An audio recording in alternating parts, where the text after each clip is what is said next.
It's a really common misconception in society that humans become asexual as they get older, but that's not actually true. And it's bit of a self-fulfilling prophecy in that adults who believe that older adults are not having sex later in life will not have sex later in life. Those adults are significantly less likely to have a satisfying and meaningful sex life in their later years. Research shows that partnered older adults, and when I use the term older adults, I mean individuals 65 plus, these people who are partnered continue to have sexual activity at a rate of about 58 to 60%, which is quite high, higher than I think a lot of people would expect. And if we adopt an even broader definition of sexuality that includes physical affection and physical intimacy outside of just standard definition, which usually is penile vaginal intercourse, then the rate increases to 80 to 90% of partnered older adults. So lots of people are engaging in lots of different types of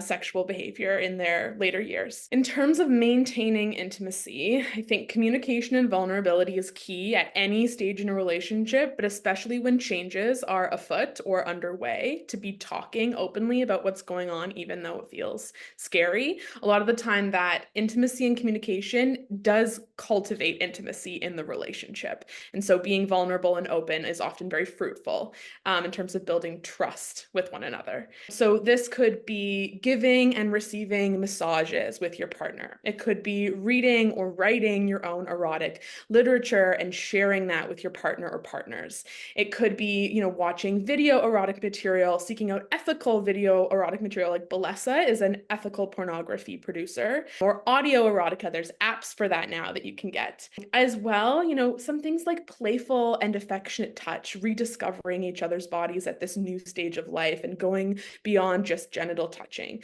exploring, play with pressure and with temperature. Might also be buying and using toys. It could be using them alone if you don't have a partner, or using them with a partner and exploring what that's like.